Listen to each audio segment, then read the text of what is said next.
오늘 주시는 하나님의 말씀은 민수기 11장 24절에서 30절까지입니다. 구약 성경 214페이지에 있습니다. 민수기 11장 24절에서 30절까지 찾으신 줄로 알고 저와 여러분이 한 절씩 교독하겠습니다. 모세가 나가서 여호와의 말씀을 백성에게 알리고 백성의 장로 70인을 모아 장막에 둘러 세우매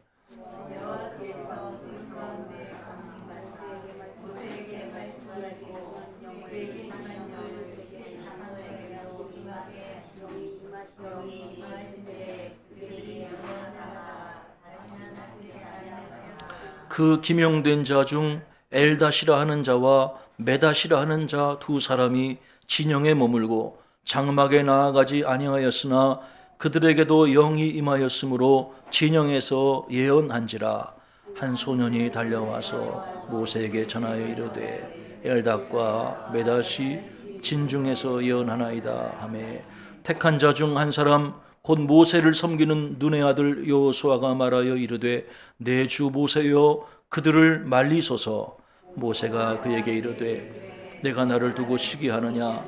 여호와께서 그의 영을 그의 모든 백성에게 주사 다 선지자가 되게 하시기를 원하노라. 같이 읽겠습니다. 모세와 이스라엘 장로들이 진중으로 돌아왔더라. 아멘. 이스라엘 백성들이 애굽을 나온 지 둘째 해 둘째 달 20일째가 되었습니다.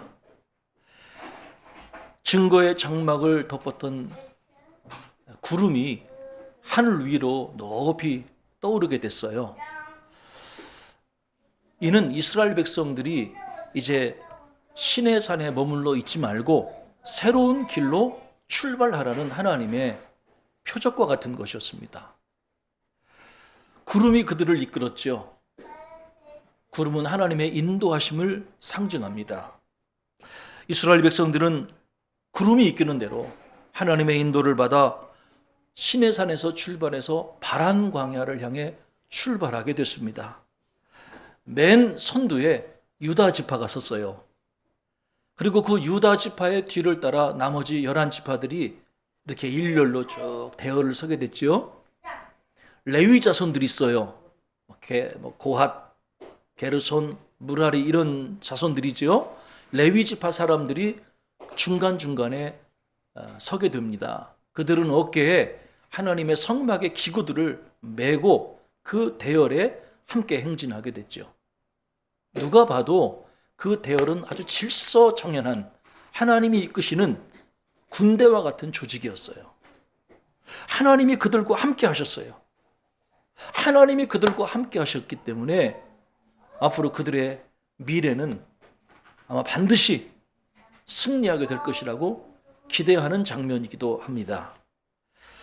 그런데 며칠이 지나자마자 뜻밖의 일이 벌어졌지요. 백성들의 입술에서 원망이 터져나오게 된 것입니다.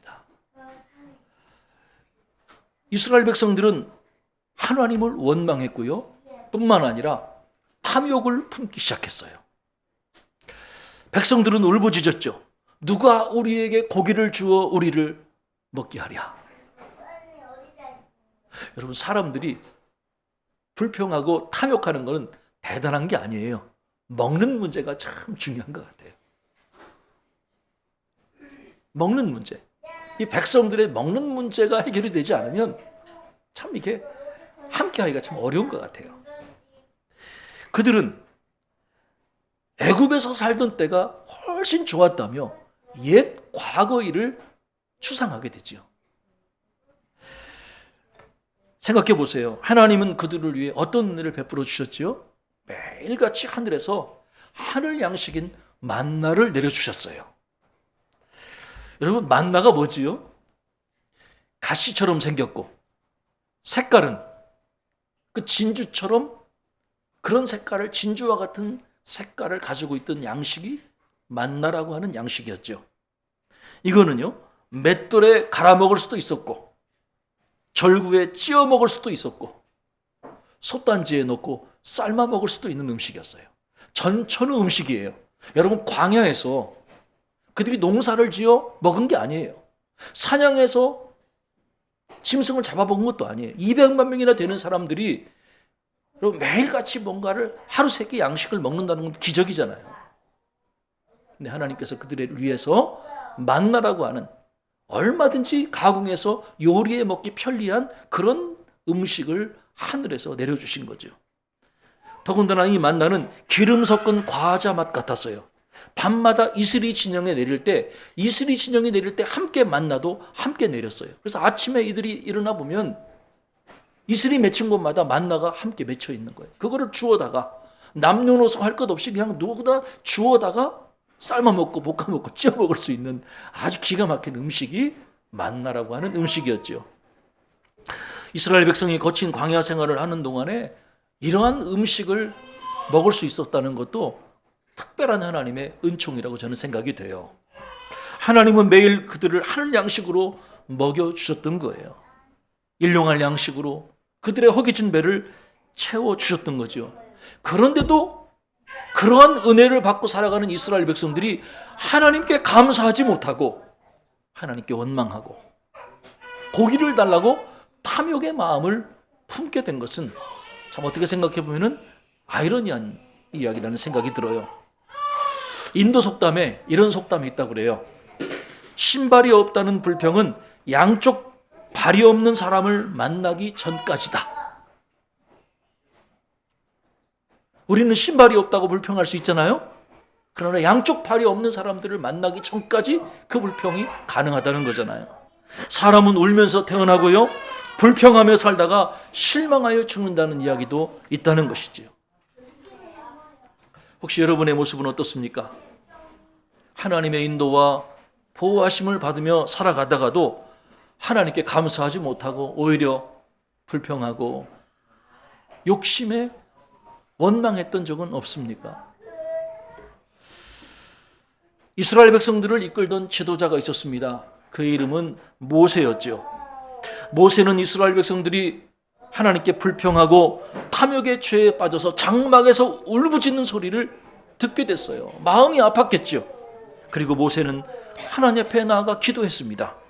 하나님, 이 모든 백성에게 줄 고기를 내가 어디서 얻을 수 있습니까? 그들이 나를 향하여 울며 이르되 우리에게 고기를 주어 먹게 하라 하온즉 책임이 심히 중하여 나 혼자는 이 모든 백성을 감당할 수 없나이다. 지금 모세는 고통을 느끼고 있었던 거예요. 부담감을 느꼈던 거예요. 그 책임이 너무너무 막중했던 거죠.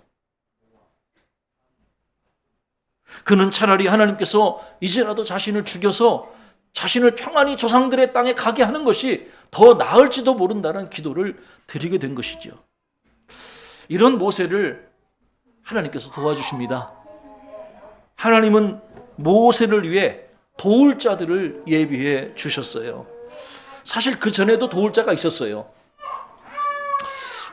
이스라엘 백성들이 시내산에 도착하기 전에 하나님은 모세를 위해 그들을 도울 자를 주셨거든요. 1000부장, 100부장, 50부장, 10부장. 이게 누굴까요?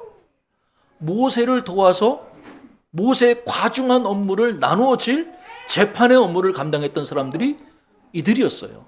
하나님은 이들을 통해서 모세를 돕게 하셨어요. 뿐만 아니라 하나님은 또 모세를 도울 자를 주셨죠. 누구지요? 12지파의 각 지파의 장들을 세워주셨어요. 그래서 그 장들을 통해서 모세를 도와서 이스라엘 백성들을 통치하도록 하나님 베풀어 주셨죠. 그런데 지금 상황은 그들만으로 충분했던 것이 아니에요.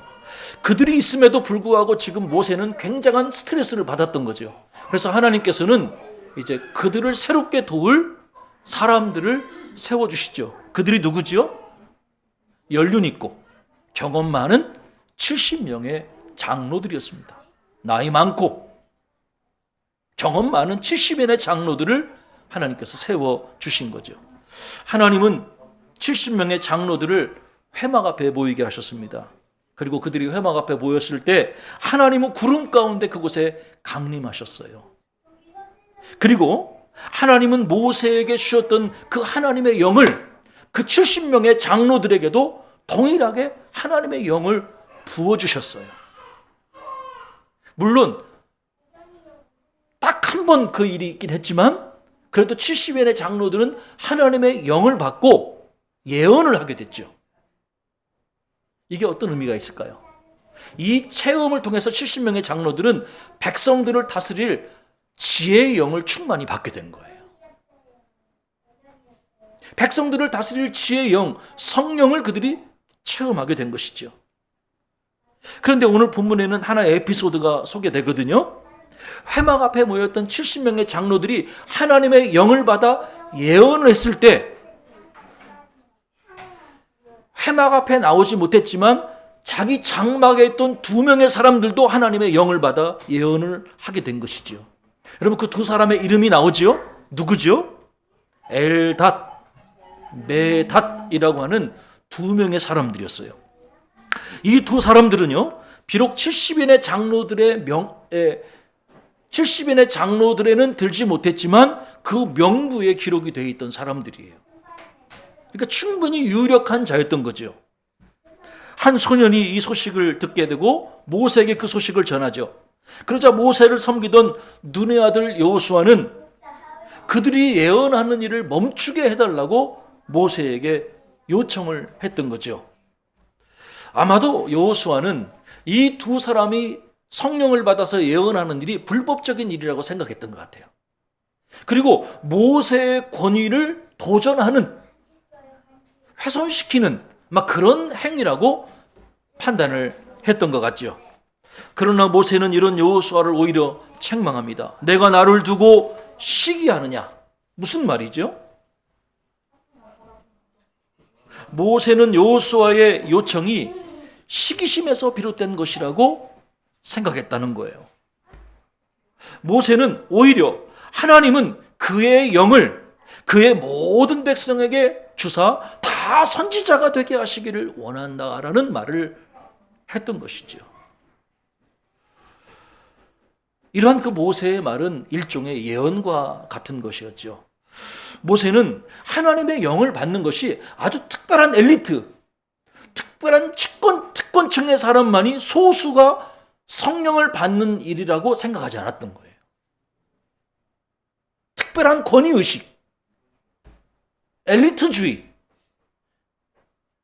그런데 그게 본인 당사자거든요, 모세는. 그러니까 모세는 자기가 주장할 수 있었던 그런 특권의식에 붙들린 사람이 아니었다고 하는 거예요. 그거를 과감히 내려놨죠. 하나님의 마음을 그런 이해하고 있었던 거예요. 하나님은 모든 사람이, 그의 모든 백성이 다 하나님의 영을 받아서 선지자가 되기를 원한다. 그게 하나님의 마음이었던 거예요. 이러한 그 모세의 예언을 이어받아 후대에 약 주전 한 8세기경에서 5세기경 사이에 활동했던 요엘 선지자라는 분이 계셔요. 그 요엘 선지자가 비슷한 예언을 하게 되죠. 한번 들어보세요. 그 후에 내가 내 영을 만민에게 부어주리니 너희 자녀들이 장래일을 말할 것이며 너희 늙은이는 꿈을 꾸며 너희 젊은이는 이상을 볼 것이며 그때 내가 또 내 영을 남종과 여종에게 부어줄 것이며. 많이 들어보셨죠? 하나님이 말세에 하나님의 영을 만민에게 부어주신다는 예언이에요. 늙은이에게, 젊은이에게, 어린이에게. 이게 무슨 말이겠어요? 하나님은 세대를 초월해서 또 남종, 여종, 이게 무슨 말이죠? 성별과 신분의 고하를 막론하고 하나님은 모든 그의 백성들에게 성령을 부어주시길 원하신다. 여러분, 이 예언이 언제 성취가 됐지요? 사도행전 2장에 보면은 오순절 날에 성령이 제자들에게 임하지요. 120명의 제자들에게 임하게 됩니다. 마가의 다락방에서 기도하던 그들이 호련히 성령을 받게 되지요. 성령의 충만함을 받게 됩니다. 그래서 그들이 각자의 태어난 곳 방언으로 예언을 하게 되지, 말하게 되지요. 베드로는 이 사건을 가리켜서 선지자 요엘의 예언이 성취된 것이고 유대인들이 십자가에 못 박았던 예수를 하나님이 주와 그리스도가 되게 하셨다라고 복음을 선포하는 계기로 삼게 된 것이죠. 할렐루야. 여러분, 지금은 은혜의 시대입니다.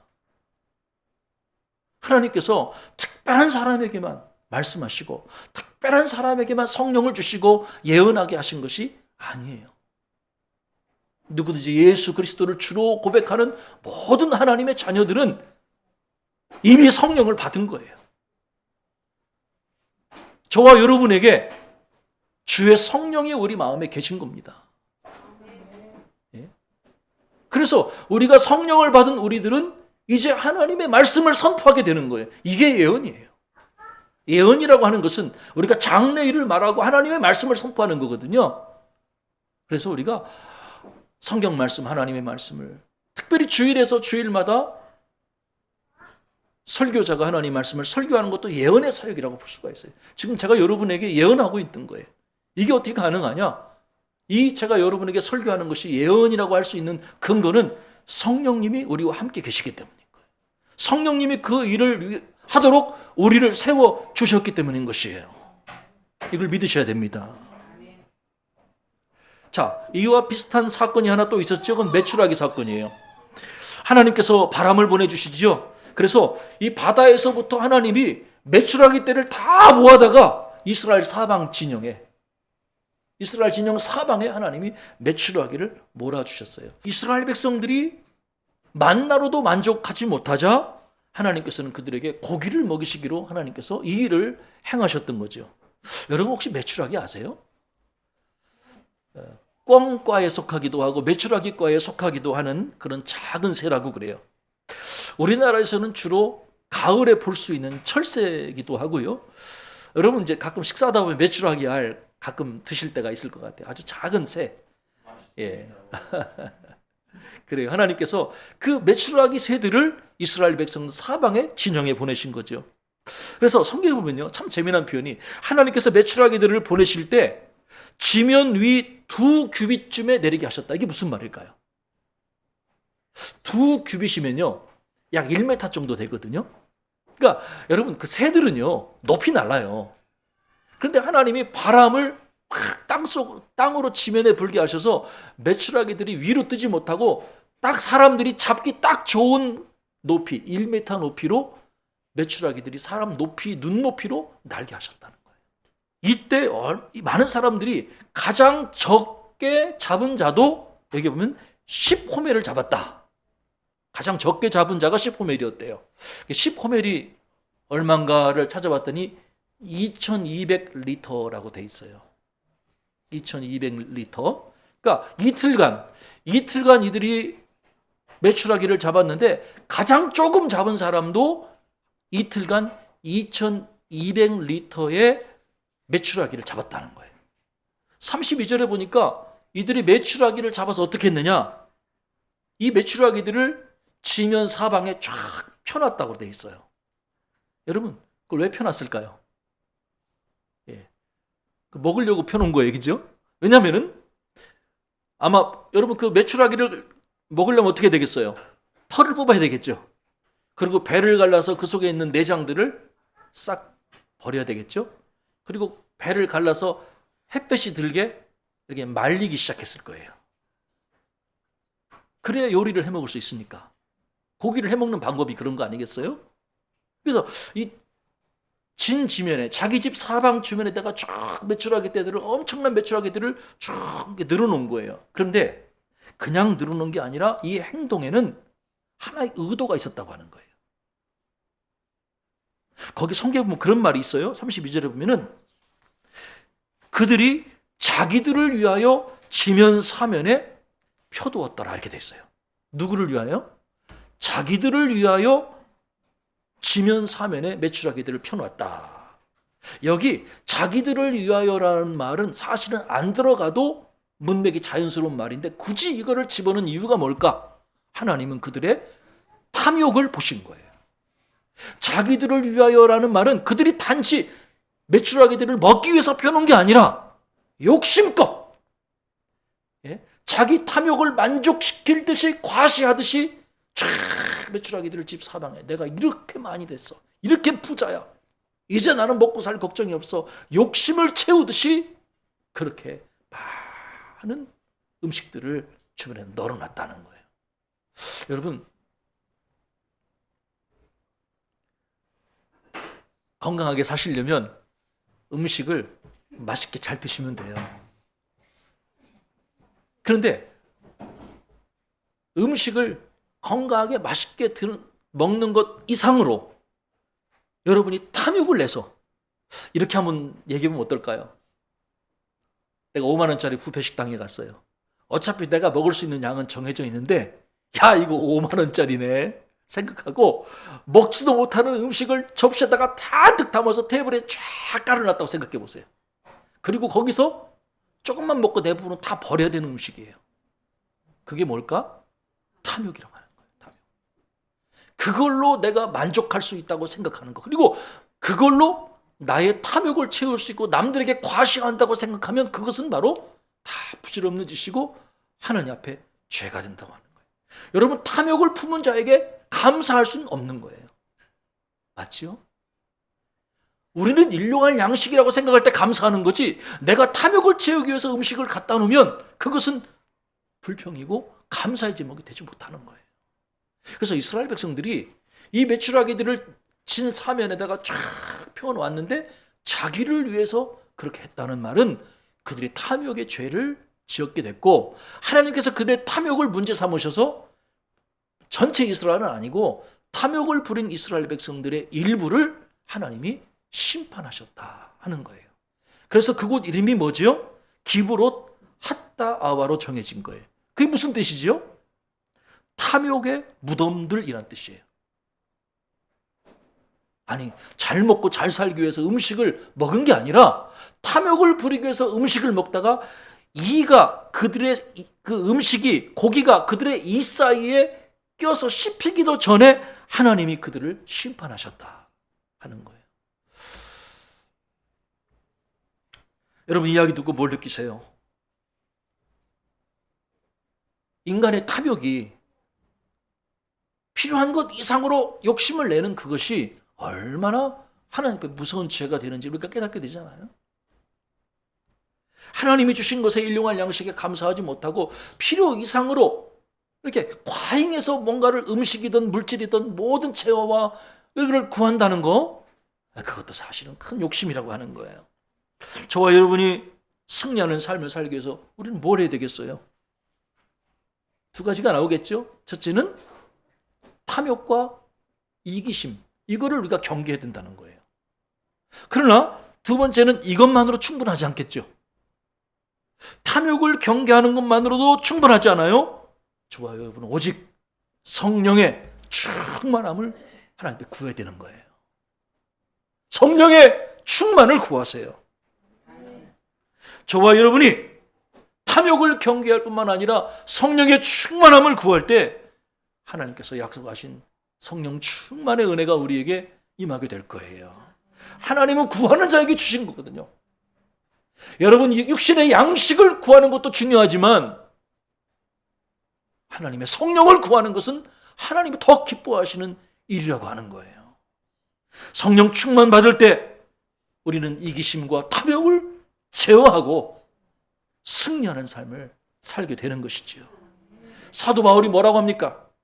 우리가 성령을 따라 행할 때 육체의 욕심을 이루지 않게 된다고 말하거든요.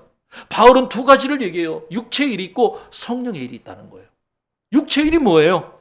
오늘 본문에 나온 시기심, 탐욕, 이게 육체의 일인 거예요. 내 육체의 본성에 따라 사는 거예요. 나의 육체를 만족시키기 위해 사는 거예요. 이렇게 살면 하나님의 나라를 유업으로 받을 수 없다는 거예요. 육체를 따르는 자는 성령의 간섭을 받지 못한다는 거예요. 반대로 우리가 성령을 따라 산다는 건 뭐죠? 성령을 따라 살면 성령으로 행하게 된다는 거예요. 내 힘으로 행하는 것이 아니라 성령님이 행하신다는 거예요.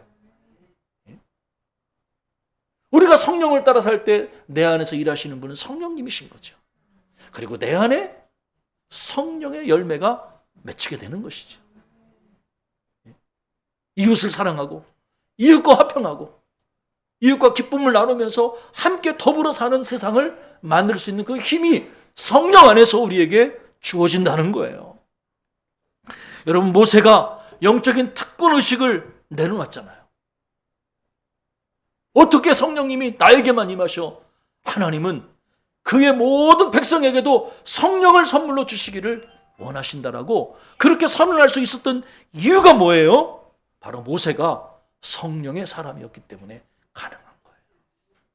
성령의 사람 모세는 예수님, 하나님의 마음을 알고 있었고 하나님의 마음을 품고 있던 사람이라고 하는 거예요. 저와 여러분이 모세처럼 성령의 사람이 되어야 될 줄로 믿어요. 그때 우리는 하나님의 마음을 품고 살아갈 수가 있다고 하는 것이죠. 육신의 정욕에 붙들려 살아가는 자가 아니라 하나님의 마음을 품고 살아가는 성령의 사람 되시기를 주님의 이름으로 축원합니다. 성령 충만을 구하세요. 그때 우리는 성령의 열매를 맺게 되는 거예요. 우리는 순간순간 우리의 마음에 탐욕의 유혹을 받아요. 물론 유혹을 받을 수만 있습니다만 그 유혹을 이길 능력이 성령 안에 주어지는 거거든요. 그래서 우리는 성령 충만을 간구해야 되는 거죠. 미국의 한 도시에 루스 그레이엄 여사라는 분의 묘가 있다고 하죠. 이 그레이엄 여사의 묘에는 미국인인데 한자로 의자, 여러분 혹시 의자 한자 오를 의, 여러분 혹시 알고 계세요? 그 오를 의자는 두 가지 단어가 합성된 단어예요. 위에 양을 뜻하는 단어와 밑에 나라는 단어, 요 두 단어가 양과 나라는 단어가 합성된 단어가 오를 의자예요. 원래 그레이엄 여사의 아버지는 중국 선교사였다고 그래요. 그래서 어려서부터 중국에서 자라서 한자를 익숙하게 알고 있었다는 것이죠. 그래서 이 그레이엄 여사가 이 오를 의자, 바로 양이 누구를 상징하겠어요? 예수 그리스도께서 나의 의가 되신다 하는 그 신앙 고백을 이 의자에다가 담아 묘비에다가 기록을 했다고 그래요. 그리고 그 밑에다가 이런 글귀를 썼대죠. 공사 끝, 당신의 인내에 감사드립니다 라는 영어로 문구를 썼다고 그래요. 이 문구가 기록된 또 사연이 있다고 그래요. 자기 집 앞에 몇 년 동안 도로공사를 했는데 그 도로공사 하다 보면 공사하시는 분들이 거기다가 안내판을 쓰잖아요. 뭐라고 쓰죠? 공사 중 불편을 드려서 죄송합니다. 뭐 이렇게 써놨다는 거잖아요. 근데 몇 년 만에 도로공사가 다 끝나자 그 안내판이 바뀌었대요. 뭐라고? 공사 끝. 그동안의 인내에 감사드립니다. 그 표지판을 아주 인상 깊게 그레이엄 여사가 보고 자기 남편한테 여보, 내가 죽으면 내 묘비에다가 저 문구를 꼭 좀 기록해둬. 문구가 뭐라고요? 공사 끝. 그동안의 인내에 감사드립니다. 여러분, 이것이 복음이에요. 우리의 의는 예수 그리스도이신 거예요. 예수 그리스도가 우리의 의가 되시는 거예요. 예수님이 나를 의롭게 하신 거예요. 우리가 예수님 믿는 순간 성령님이 나를 의롭게 하시는 거예요. 내 안에서 일하시는 거예요. 그러나 여러분, 성령님이 내 안에 일하신다고 하더라도 우리는 여전히 실패할 수 있고 넘어질 수 있잖아요. 왜? 우리는 아직 공사 중인 거예요. 아니, 교회를 다니는데 왜 저렇게 말하고 행동해? 여러분 다 이해하세요. 공사 중이라 그런 거예요. 저는 오히려 거꾸로 물어봐요. 아유, 그런 분이 교회 안 다녔으면 어떡할 뻔했어요. 그러니까 교회 나오는 거죠. 맞죠? 예. 병든 자에게 의원이 필요하듯이 그런 분들 위해서 교회가 있는 거잖아요. 우리는 다 공사 중인 거예요. 여러분 공사 중인 거예요. 여러분 안에 성령님이 계시지만 여전히 우리는 공사 중인 거예요. 그러나 놀라운 사실은 우리 안에 계신 성령님께서 언젠가는 공사 끝! 그동안의 인내에 감사드립니다라고 우리를 그렇게 성화시키고 주님처럼 영화에 참여할 수 있도록, 영광의 날에 들어갈 수 있도록 성령께서 우리를 인도해 주신다고 하는 거예요. 그래서 우리가 나이가 들어가고 신앙이 더 깊어진다는 건 그런 거예요. 내가 더 경건해지고 내가 더 성경을 많이 알아가고 하는 것이 아니라 우리가 신앙이 더 깊어진다는 것은 어떤 의미가 있느냐? 더 순수하게 성령님을 의지하고 성령님의 지배를 받는 거예요. 성령님이 내 안에서 일하시도록 예? 그래서 있잖아요. 예수 잘 믿는 사람들은 얼굴도 바뀌어요. 얼굴도 바뀝니다. 삶의 습관이 바뀌게 되는 거지요. 사랑하는 여러분, 이제 말씀 맺고 싶습니다. 우리 안에 시기심과 탐욕의 유혹이 있습니다. 그런데 그런 것들은 육체의 소욕이에요. 우리가 그 육체의 소욕에 붙들려 산다면 우리는 하나님의 나라를 유업으로 받을 수 없지요. 그래서 오직 성령의 충만을 간구하십시오. 성령님께서 나를 주장해 주시고 하나님의 영을 나에게 부어주셔서 우리가 모세처럼 바울처럼 선지자 되어서 이 세상을 향해 하나님의 말씀을 실천할 수 있게 해달라고 간구하십시다. 오늘이 어떤 날이죠? 오늘은 오순절로 두 번째 주일입니다. 오순절에 성령으로 이 땅에 충만히 성도들에게 부어주신 그 성령님이 오늘 우리와 함께 하십니다. 우리 안에 있는 탐욕과 이기심을 제어하시고 우리를 마침내 그분의 형상을 이루도록, 예수 그리스도의 형상을 이루도록 우리를 이끌어주시는 성령님의 역사가 우리와 함께 하십니다. 더욱더 성령 충만을 간구하면서 죄 뜻 가운데 나아가는 저와 여러분이 되어지기를 주의 이름으로 축복합니다.